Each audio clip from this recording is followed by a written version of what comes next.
ചാനലിലേക്ക് എല്ലാവർക്കും സ്വാഗതം. എൻ്റെ ചാനൽ സബ്സ്ക്രൈബ് ചെയ്യാത്തവർ സബ്സ്ക്രൈബ് ചെയ്തൊന്ന് സപ്പോർട്ട് ചെയ്യണേ. നിങ്ങൾക്ക് ഈ വീഡിയോ ഇഷ്ടപ്പെടുകയാണെങ്കിൽ ലൈക്കും ഷെയർ ചെയ്യാൻ മറക്കല്ലേ. ന്യായാധിപന്മാർ 13-ാം അധ്യായത്തിലെ ചോദ്യങ്ങളും ഉത്തരങ്ങളും. 1. ന്യായാധിപന്മാർ 13-ാം അധ്യായത്തിൽ എത്ര വാക്യങ്ങളുണ്ട്? 25 വാക്യങ്ങൾ. 2. സാംസന്റെ ജനനം പരാമർശിക്കുന്ന അധ്യായം ഏത്? ന്യായാധിപന്മാർ 13. 3. ന്യായാധിപന്മാർ 13-ാം അധ്യായത്തിൻ്റെ ശീർഷകം എന്ത്? സാംസന്റെ ജനനം. 4. ന്യായാധിപന്മാർ 13:1 അനുസരിച്ച് ഇസ്രായേൽ ജനം വീണ്ടും കർത്താവിൻ്റെ മുൻപിൽ തിന്മ ചെയ്തപ്പോൾ അവിടുന്ന് അവരെ ഫിലിസ്ത്യരുടെ കൈകളിൽ ഏൽപ്പിച്ചത് എത്ര വർഷം? 40 വർഷം. 5. ന്യായാധിപന്മാർ 13:1 അനുസരിച്ച് ഇസ്രായേൽ ജനം കർത്താവിൻ്റെ മുൻപിൽ തിന്മ പ്രവർത്തിച്ചപ്പോൾ കർത്താവ് അവരെ ആരുടെ കൈകളിലാണ് ഏൽപ്പിച്ചത്? ഫിലിസ്ത്യരുടെ കൈകളിൽ. 6. മനോവ ഏതു ഗോത്രത്തിൽപ്പെട്ടവനായിരുന്നു? ദാൻ ഗോത്രം. 7. ദാൻ ഗോത്രക്കാരനായ മനോവ എവിടെയാണ് താമസിച്ചിരുന്നത്? സോറായിൽ. 8. സോറായിൽ ദാൻ ഗോത്രക്കാരനായ മനോവ എന്നൊരാൾ ഉണ്ടായിരുന്നു. അവൻ്റെ ഭാര്യ ഡാഷ് ആയിരുന്നു. അവൾക്ക് മക്കളില്ലായിരുന്നു. ന്യായാധിപന്മാർ 13:2 പ്രകാരം പൂരിപ്പിക്കുക. ഉത്തരം വന്ധ്യയായിരുന്നു. 9. ന്യായാധിപന്മാർ 13:3 അനുസരിച്ച് കർത്താവിൻ്റെ ദൂതൻ മനോവയുടെ ഭാര്യയ്ക്ക് പ്രത്യക്ഷപ്പെട്ട് പറഞ്ഞത് എന്ത്? ഉത്തരം നീ വന്ധ്യയാണ്, നിനക്ക് മക്കളില്ല, നീ ഗർഭം ധരിച്ചൊരു പുത്രനെ പ്രസവിക്കും. 10. നീ വന്ധ്യയാണ്, നിനക്ക് മക്കളില്ല, നീ ഗർഭം ധരിച്ചൊരു പുത്രനെ പ്രസവിക്കും. ഇത് ആരോട് പറഞ്ഞു? കർത്താവിൻ്റെ ദൂതൻ മനോവയുടെ ഭാര്യയോട്. 11. ന്യായാധിപന്മാർ 13:3 സമാനമായ വചനഭാഗം ഏത്? ലൂക്ക 1-ാം അധ്യായം 5 മുതൽ 25 വരെയുള്ള വാക്യങ്ങളിൽ. 12. കർത്താവിൻ്റെ ദൂതൻ മനോവയുടെ ഭാര്യയോട് പറഞ്ഞു, നീ വന്ധ്യയാണ്, നിനക്ക് മക്കളില്ല, നീ ഗർഭം ധരിച്ചൊരു പുത്രനെ പ്രസവിക്കും. അതുകൊണ്ട് എന്തെല്ലാം കാര്യങ്ങളാണ് കർത്താവിൻ്റെ ദൂതൻ ന്യായാധിപന്മാർ 13:4 പരാമർശിക്കുന്നത്? 1. അതുകൊണ്ട് നീ സൂക്ഷിക്കണം. 2. വീഞ്ഞോ വീര്യമുള്ള പാനീയങ്ങളോ കുടിക്കരുത്. 3. അശുദ്ധമായതൊന്നും ഭക്ഷിക്കുകയുമരുത്. 13. ന്യായാധിപന്മാർ 13:5 പ്രകാരം കർത്താവിൻ്റെ ദൂതൻ മനോവയുടെ ഭാര്യയോട് പറയുന്ന കാര്യങ്ങൾ എന്തെല്ലാം? 1. നീ ഗർഭം ധരിച്ചൊരു പുത്രനെ പ്രസവിക്കും. 2. അവൻ്റെ തലയിൽ ക്ഷൗരക്കത്തി തൊടരുത്. 3. അവൻ ജനനം മുതൽ ദൈവത്തിന് നാസിർ വ്രതക്കാരനായിരിക്കും. 4. അവൻ ഫിലിസ്ത്യരുടെ കയ്യിൽ നിന്ന് ഇസ്രായേലിനെ വിടുവിക്കാൻ ആരംഭിക്കും. 14. ന്യായാധിപന്മാർ 13:5 അനുസരിച്ച് മനോവയുടെ ഭാര്യയ്ക്ക് ജനിക്കുന്ന പുത്രൻ ജനനം മുതൽ നാസിർ വ്രതക്കാരനായിരിക്കുന്നത് ആർക്ക്? ദൈവത്തിന്. 15. 13:5 അനുസരിച്ച് പൂരിപ്പിക്കുക. നീ ഗർഭം ധരിച്ചൊരു പുത്രനെ പ്രസവിക്കും. അവൻ്റെ തലയിൽ ഡാഷ് തൊടരുത്. ഉത്തരം ക്ഷൗരക്കത്തി. 16. മനോവയുടെ വന്ധ്യയായ ഭാര്യയിലുണ്ടാകുന്ന പുത്രൻ ജനനം മുതൽ ദൈവത്തിന് എന്തായിരിക്കും എന്നാണ് പറയുന്നത്? നാസിർ വ്രതക്കാരനായിരിക്കും. 17. ന്യായാധിപന്മാർ 13:5 സമാനമായ വചനഭാഗം ഏത്? സംഖ്യ 6-ാം അധ്യായം 1 മുതൽ 5 വരെയുള്ള വാക്യങ്ങൾ. 18. ന്യായാധിപന്മാർ 13:6 പ്രകാരം എൻ്റെ അടുത്ത് വന്നത് ആരെന്നാണ് അവൾ ഭർത്താവിനോട് പറഞ്ഞത്? ഒരു ദൈവപുരുഷൻ.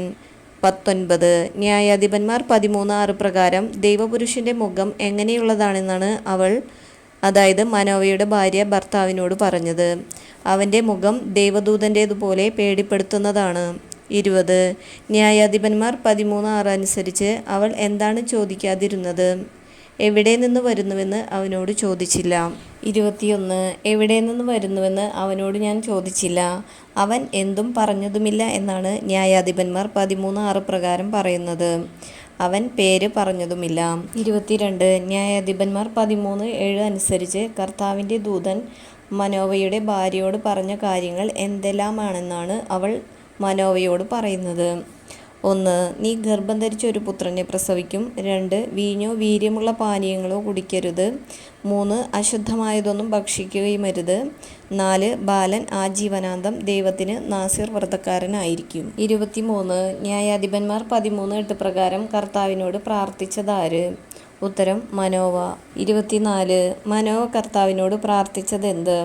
കർത്താവേ, അങ്ങ് അയച്ച ദൈവപുരുഷൻ വീണ്ടും ഞങ്ങളുടെ അടുക്കൽ വന്ന് ജനിക്കാനിരിക്കുന്ന ശിശുവിനു വേണ്ടി ഞങ്ങൾ എന്താണ് ചെയ്യേണ്ടതെന്ന് അറിയിക്കാൻ ഇടയാക്കണമേ. 25 ന്യായാധിപന്മാർ 13:9 അനുസരിച്ച് മനോവയുടെ പ്രാർത്ഥന ദൈവം കേട്ടു. വയലിലായിരിക്കുമ്പോൾ സ്ത്രീയുടെ അടുത്തേക്ക് വന്നതാരാണ്? ദൈവദൂതൻ. 26 എവിടെ ആയിരിക്കുമ്പോഴാണ് ദൈവദൂതൻ വീണ്ടും സ്ത്രീയുടെ അടുത്ത് വന്നത്? വയലിലായിരിക്കുമ്പോൾ. 27 വയലിലായിരിക്കുമ്പോൾ ദൈവദൂതൻ സ്ത്രീയുടെ അടുത്തേക്ക് വന്നു. ആ സമയത്ത് അവളോടുകൂടെ ഉണ്ടാകാതിരുന്നതാരാണ്? ഭർത്താവായ മനോവ. 28 ന്യായാധിപന്മാർ 13:10 പ്രകാരം അവൾ പെട്ടെന്ന് ഓടിച്ചെന്ന് ഭർത്താവിനോട് പറഞ്ഞതെന്ത്? അടുത്ത് കഴിഞ്ഞ ദിവസം വന്ന ആൾ വീണ്ടും പ്രത്യക്ഷപ്പെട്ടിരിക്കുന്നു. 29 ന്യായാധിപന്മാർ 13:11 അനുസരിച്ച് മനോവ എഴുന്നേറ്റ് ഭാര്യയുടെ പിന്നാലെ ചെന്ന് കർത്താവിൻ്റെ ദൂതനോട് ചോദിച്ചതെന്ത്? ഇവളോട് സംസാരിച്ചവൻ നീയോ എന്ന്. 30 ഇവളോട് സംസാരിച്ചവൻ നീയോ എന്ന് മനോവ കർത്താവിൻ്റെ ദൂതനോട് ചോദിച്ചപ്പോൾ അവൻ പറഞ്ഞതെന്ത്? ഞാൻ തന്നെ. 31 ഇവളോട് സംസാരിച്ചവൻ നീയോ എന്ന് മനോവ കർത്താവിൻ്റെ ദൂതനോട് ചോദിച്ചപ്പോൾ ഞാൻ തന്നെ എന്ന് അവൻ പറഞ്ഞു. അതിനുശേഷം മനോവ കർത്താവിൻ്റെ ദൂതനോട് ചോദിക്കുന്നത് എന്തെല്ലാം?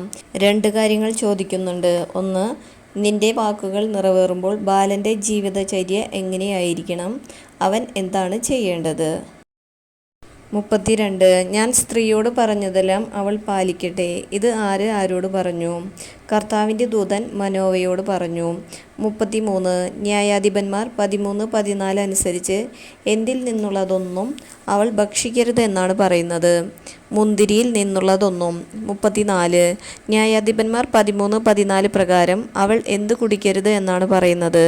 വീഞ്ഞോ ലഹരി പദാർത്ഥമോ? 35 ന്യായാധിപന്മാർ 13:14 അനുസരിച്ച് അവൾ എന്ത് തിന്നുകയും അരുത് എന്നാണ് പറയുന്നത്? അശുദ്ധമായതൊന്നും. 36 ന്യായാധിപന്മാർ 13:14 പ്രകാരം കർത്താവിൻ്റെ ദൂതൻ കൽപ്പിച്ചതൊക്കെ അവൾ എന്തു ചെയ്യണം എന്നാണ് പറയുന്നത്?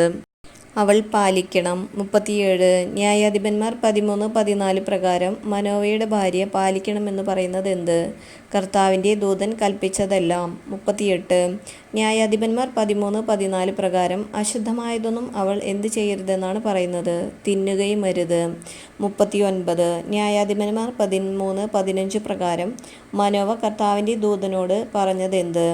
ഞാൻ ഒരു ആട്ടിൻകുട്ടിയെ പാകം ചെയ്യുന്നതുവരെ നിൽക്കണമേ. 40 ഞാൻ ഒരു ആട്ടിൻകുട്ടിയെ പാകം ചെയ്യുന്നതുവരെ നിൽക്കണമേ. ഇത് ആരോട് പറഞ്ഞു? മനോവ കർത്താവിൻ്റെ ദൂതനോട്. 41 ഞാൻ ഒരു ആട്ടിൻകുട്ടിയെ പാകം ചെയ്യുന്നതുവരെ നിൽക്കണമേ എന്ന് മനോവ കർത്താവിൻ്റെ ദൂതനോട് പറഞ്ഞപ്പോൾ കർത്താവിൻ്റെ ദൂതൻ പറഞ്ഞതെന്ത്? നീ പിടിച്ചു നിർത്തിയാലും നിന്റെ ഭക്ഷണം ഞാൻ കഴിക്കുകയില്ല. എന്നാൽ നീ പാകം ചെയ്യുന്നെങ്കിൽ അത് കർത്താവിന് ദഹനബലിയായി അർപ്പിക്കുക. 42 ന്യായാധിപന്മാർ 13:16 അനുസരിച്ച് കർത്താവിൻ്റെ ദൂതൻ പറഞ്ഞു, നീ പിടിച്ചു നിർത്തിയാലും നിന്റെ ഭക്ഷണം ഞാൻ കഴിക്കുകയില്ല. എന്നാൽ നീ പാകം ചെയ്യുന്നെങ്കിൽ എന്തു ചെയ്യുവാനാണ് കർത്താവിൻ്റെ ദൂതൻ പറയുന്നത്? അത് കർത്താവിന് ദഹനബലിയായി അർപ്പിക്കുക. 43 ന്യായാധിപന്മാർ 13:16 പ്രകാരം അവൻ കർത്താവിൻ്റെ ദൂതനാണെന്ന് അറിയാതിരുന്നത് ആരാണ്? മനോവ. 44 ന്യായാധിപന്മാർ 13:17 അനുസരിച്ച് മനോവ കർത്താവിൻ്റെ ദൂതനോട് പറഞ്ഞതെന്ത്? നിന്റെ പേരെന്ത്? നീ പറഞ്ഞത് സംഭവിക്കുമ്പോൾ നിന്നെ ബഹുമാനിക്കണമല്ലോ. 45 മനോവ കർത്താവിൻ്റെ ദൂതനോട് നിന്റെ പേര് എന്ത് എന്ന് ചോദിച്ചതിന് ശേഷം പറഞ്ഞതെന്ത്? നീ പറഞ്ഞതുപോലെ സംഭവിക്കുമ്പോൾ നിന്നെ ബഹുമാനിക്കണമല്ലോ. 46 ന്യായാധിപന്മാർ 13:18 അനുസരിച്ച് നീ അത് ചോദിക്കുന്നതെന്തിന്? ഏത് കാര്യമാണ് ഇവിടെ പരാമർശിക്കുന്നത്? എൻ്റെ പേര് അത്ഭുതമായിരിക്കെ നീ അത് ചോദിക്കുന്നതെന്തിന്?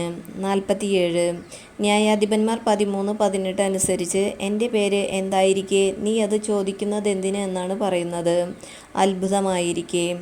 48 ന്യായാധിപന്മാർ 13:18 സമാനമായ വചനഭാഗം ഏത്? ഉൽപ്പത്തി 32-ാം അധ്യായം 29-ാം വാക്യം.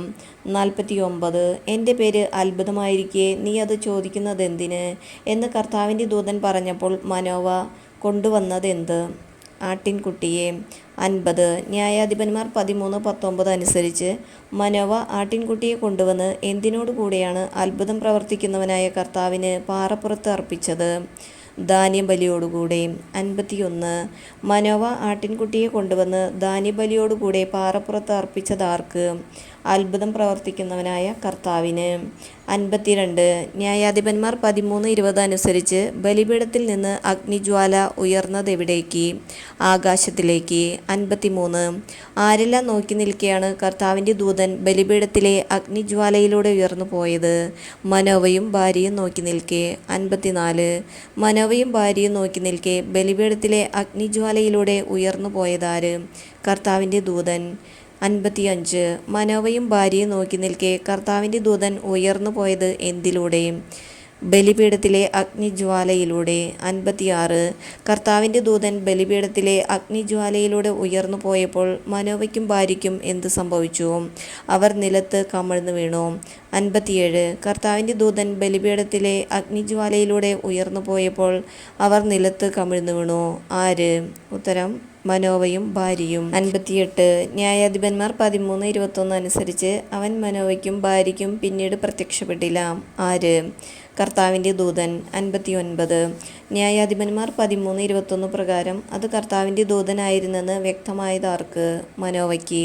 60 കർത്താവിൻ്റെ ദൂതനാണ് പ്രത്യക്ഷപ്പെട്ടതെന്ന് വ്യക്തമായ മനോവ ഭാര്യയോട് പറഞ്ഞതെന്ത്? ദൈവത്തെ കണ്ടതുകൊണ്ട് നാം തീർച്ചയായും മരിക്കും. 61 ദൈവത്തെ കണ്ടതുകൊണ്ട് നാം തീർച്ചയായും മരിക്കും. ഇത് ആരോട് പറഞ്ഞു? മനോവ ഭാര്യയോട്. 62 ദൈവത്തെ കണ്ടതുകൊണ്ട് നാം തീർച്ചയായും മരിക്കുമെന്ന് മനോവ ഭാര്യയോട് പറഞ്ഞപ്പോൾ അവൾ പറഞ്ഞതെന്ത്? നമ്മെ കൊല്ലണമെന്ന് ഉദ്ദേശിച്ചിരുന്നെങ്കിൽ കർത്താവ് നമ്മുടെ കയ്യിൽ നിന്ന് ദഹനബലിയും ധാന്യബലിയും സ്വീകരിക്കുകയോ ഇക്കാര്യങ്ങൾ കാണിച്ചു തരികയോ അറിയിക്കുകയോ ചെയ്യുമായിരുന്നില്ല. 63 ന്യായാധിപന്മാർ 13:23 പ്രകാരം പൂരിപ്പിക്കുക. നമ്മെ കൊല്ലണമെന്ന് ഉദ്ദേശിച്ചിരുന്നെങ്കിൽ കർത്താവ് നമ്മുടെ കയ്യിൽ നിന്ന് ഡേഷും സ്വീകരിക്കുകയോ അക്കാര്യങ്ങൾ കാണിച്ചു തരികയോ അറിയിക്കുകയോ ചെയ്യുമായിരുന്നില്ല. ദഹനബലിയും ധാന്യബലിയും. 64 ന്യായാധിപന്മാർ 13:24 അനുസരിച്ച് അവൾ ഒരു പുത്രനെ പ്രസവിച്ചു. സാംസൺ എന്നവന് പേരിട്ടു. അവൾ ആരാണ്? മനോവയുടെ ഭാര്യ. 65 മനോവയുടെ പുത്രൻ്റെ പേരെന്ത്? സാംസൺ. 66 സാംസണിൻ്റെ പിതാവാര്? ദാൻ ഗോത്രക്കാരനായ മനോവ. 67 ന്യായാധിപന്മാർ 13:24 അനുസരിച്ച് പൂരിപ്പിക്കുക.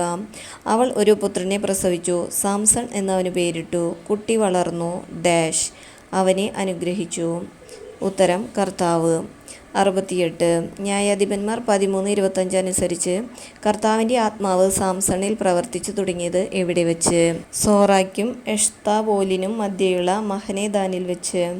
69 സോറായ്ക്കും എഷ്താവോലിനും മധ്യേയുള്ള മഹനേദാനിൽ വെച്ച് കർത്താവിൻ്റെ ആത്മാവ് പ്രവർത്തിച്ചു തുടങ്ങിയത് ആരിൽ? സാംസണിൽ.